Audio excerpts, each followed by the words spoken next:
Welcome to Cruise On. I'm Mother Nurgle and I'm here with Sleeping Bear. Hi. And today we're gonna talk about Imperium of Man. Or is it? Or is it? We're going to talk specifically about women in the Imperium and their role therein. Now let's get the quick and easy out of the way first. Space Marines. Space Marines. They can't be women. They can't be women. No, gene seed and all. Gene seed and all. So let's just move along quickly. Yeah. Because how many Space Marines are there? Well, around, if we go a little bit back in time at least, we will say less than one per planet. It's a tiny little... It's a tiny little faction in the Empire, but it of course, it's a big part of 40k. And the law is and the law, yeah. and stuff like that, but very focused on Space Marines. We have all the chapters, we have, and of course there are many Space Marine armies out there. Yeah, there's loads of them. Yeah. But in the Imperium as such, they're a tiny faction. Yeah. And powerful, but tiny. Exactly. And today we're going to talk about the Imperium. Yeah. As such. As such. Yeah. So, okay, what kind of office can women have?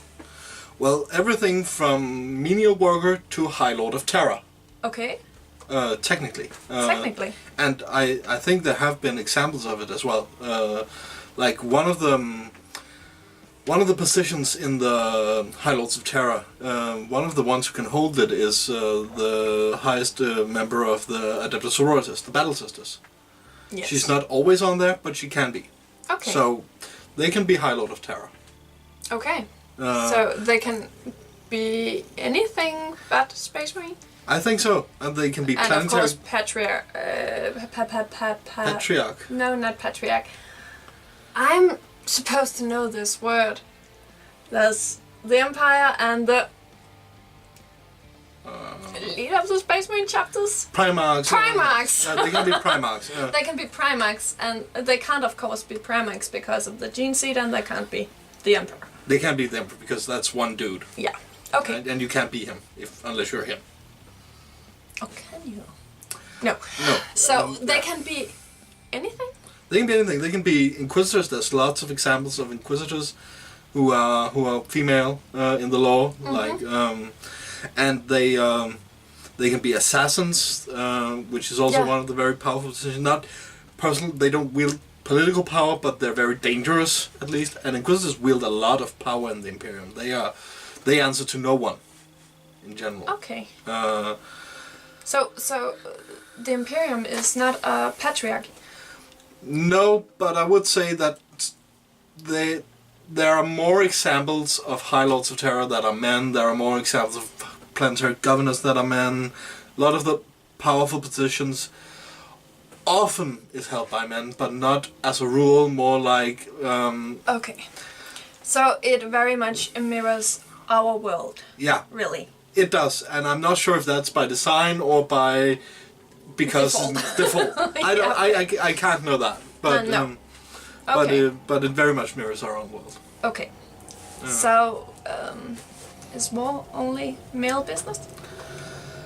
I would say not, because on the front line we have the Sisters of Battle. We do. And they women can actually be hardcore, badass warriors. Yeah, they're the most non-genetically modified. They're the most badass warriors in the Imperium. In the Imperium. And we have lots of examples in the law, at least, of God's people who are female. God's people, the men and women of the Imperial Guard. Yeah. So it has nothing to do with physique in this world, this fantasy of ours. There is nothing that. There's nothing physically that limits who can be... No, so it's only Space Marines. It's only Space Marines. And we will not talk any more of Space Marines. No. No. Okay. But that's the front line. That's the front line. And another very important point is there is only war. Sure. Not in the sense that everyone is on the front line, but everything revolves around war in this world. True. So it's a little like World War II, only this doesn't last for a few years. It lasts for, well, as long as one can remember, and 10,000s of years. Yeah, at least 10,000 years. Okay, so it's not a lifetime, it's lifetimes. It's lifetimes. It's Well, all yeah. of known history, essentially. All of known history. So if compared to World War II, where a lot of people stayed at home, but still worked factories to support the front line, even farmers, even miners, even technicians, even everything Yeah, and supported the front line. yeah, and I could give a couple of examples. Like in one of the books I read, there's a hive world, which has a lot of production, and, and they have like scoreboards. Yeah, apparently it's sneezing. But they have like tally boards with, this is our quota for the emperor today, and how much have you produced for the war effort, and all that sort. So a lot of propaganda too. A lot of propaganda. Yeah. And there's another example of how this affects everyone in the Vostroyan firstborns. Yeah. Is a number of Imperial Guard regiments from the world of Vostroya, and they consist of every firstborn on the planet. Right. Yeah, so that will definitely affect all families, all people on the planet. Everyone. Yeah. Um, So no, war does not just affect people on the front line, but also very much on every planet in the Imperium. yeah, and Okay, so that's very different from how we view wars today. yeah, like Because we live in Denmark, and we are actually at war. but we don't feel it. And sometimes we actually forget it, which is awful. Yeah. But no, we don't feel it at all. But we are at war. Yeah.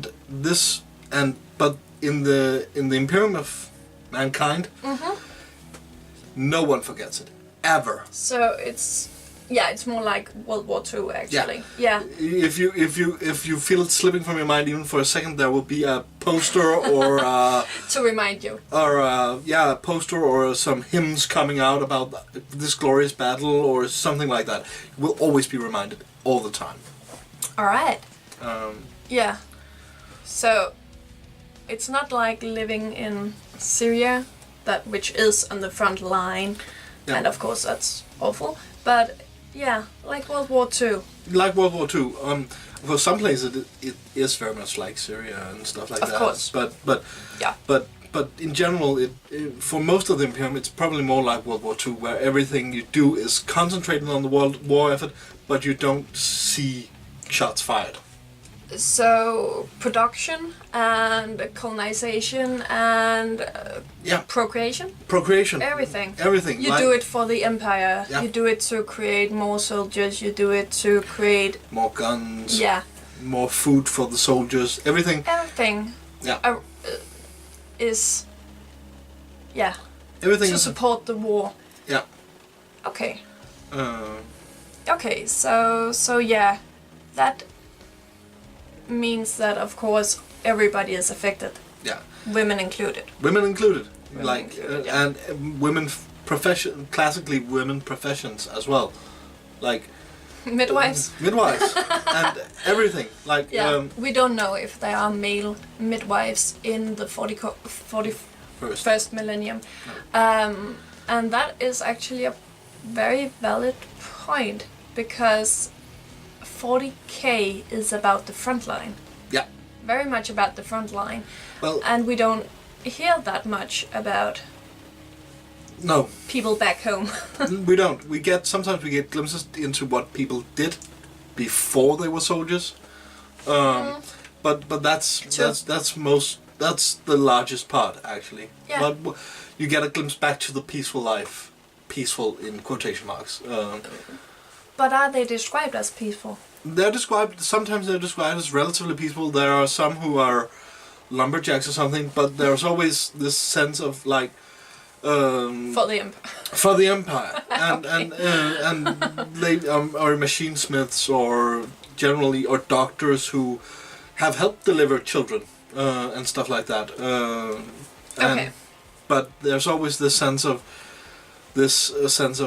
like this former lumberjack ends up being buried in a coffin made from wood he himself had collected on an entirely different planet, but stuff like that. And Okay. so there's always this feeling of it all goes back to the wall. It all goes back to the wall. Alright. Yeah, and even though there are more 40k games than just 40k, there are of course all the board games. Yeah. It still has war as a headline. Yeah, I can't imagine a like peaceful Settlers of Catan game sort of. I can. Yeah, I could can, imagine, but it wouldn't be really peaceful. No, like No. when roads cross for the first time or touch each other, then you would have to send tanks and soldiers along those roads to destroy the others' roads and stuff. Yeah, okay. Because you can't have just like, oh, we can't go that way. We would fight for it Okay. always. There is no peaceful coexistence. So, back to the women. Yeah. That is why we don't hear that much about the women, because Space Marines are very present Yeah, on the front line. But also, I think it. Yeah, I don't know why it is because, like Of I course, said, there are female guardsmen and there are no miniatures No. representing this. no. No. So that's sort of. I think it very much to do with like. It's either laziness, or it's like the fact that for a long time this was not something that was thought a lot about. Like True. It's games an old were- game. It's an old game, and back in '85 or something when it came out ish. Isn't it 30-year millennium this year? Maybe I can't quite remember, but So, yeah, oh yes, it is. 87. 87. Yeah. It still very much mirrors the fact that that was not something that was hotly debated then. No. And that brings It was another time. it was another time, and they made a lot of silly decisions back then, and some of them they've changed completely. They did. Yeah, Um, they have changed law before. They have lots of Yeah. times, and they're still doing it to this day. And they also keep a lot of their law very vague, so that it's easier to, when you want to make something specific, you change. You can make your own chapters and all that. Yeah, and Yeah. like very much they describe things within from the propaganda perspective, so you don't know if it's actually true Yeah. or if it's propaganda from one side or another. That's kind of cool, actually. That is very cool. Yeah. Makes room for Make- us. A bit of creativity. Yeah. Yeah. But that means that And of course, it is a product. it is a product. Yeah. And they want us to buy as much of that product as possible. Yeah. Uh, As expensive as possible, or Yeah. yeah, Yeah, and for as long as possible. of course. The duration. They The want us dura- to keep buy 40k stuff. Yeah. Or, well, yeah. And they want us to advertise it as well. Yeah. Okay. They want us to make other people buy Right. more 40k stuff. Yeah, Yeah. So they give us what we want. they do. Which is Or when... do they? Well, that's the thing, do they? Well, I think if everyone wanted something, they would probably give us Yeah. that. But they are of course very afraid of alienating their existing fan base. They are. Yeah. And with good reason, because Yeah, of course. if all the people that are now buying it stop buying it, we would have to get a lot of new customers in the door Yeah. for it to be worth it, right? Of course.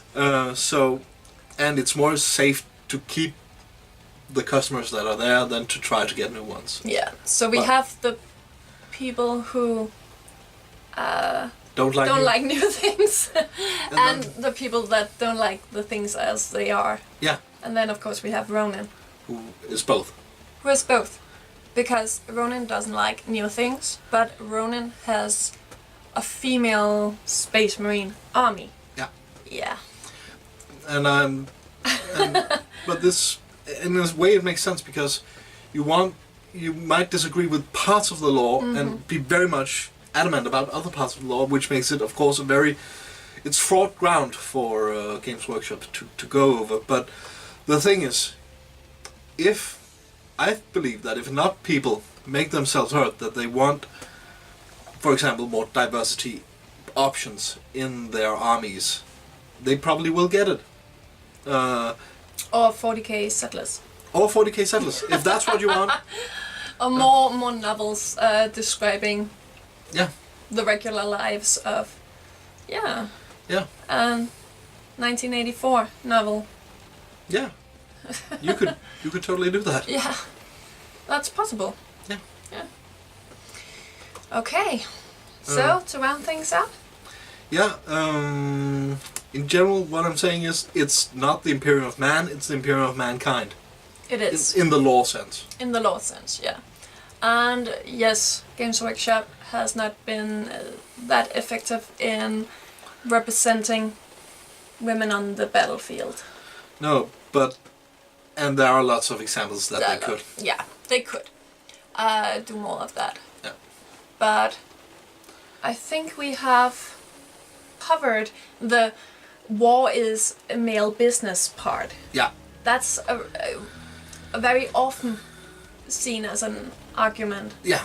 Yeah. And the male point physique is, and all that. Yeah, and I think our point is that if there is only war, then it's everyone's business. Exactly.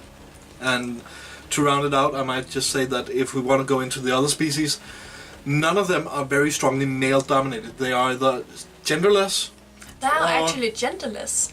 Instead of in many other sci-fi worlds or regular fantasy, they are either male-dominated or female-dominated. But Games Workshop has not made any law that is that. Not really. Not really. They have the genderless races. At least not for 40k. There are some differences always, but we'll not go into the whole fantasy and stuff like that. No. But yeah, orcs, Tyranids. Orcs, Tyranids, and then we have like Tau, Eldar, of the different varieties, and we have Necrons. Necrons, we don't know what gender they are actually. I'm still gonna measure that pelvis of theirs. Okay. But Eldar and Tau very much seem like they can be whatever gender you are, you can rise pretty far through the ranks. We have examples of so it's really just a question of the pronoun in those novels and in the description of characters and such. Yeah. Yeah. So, alright, that's it for now. Take care. And bye-bye.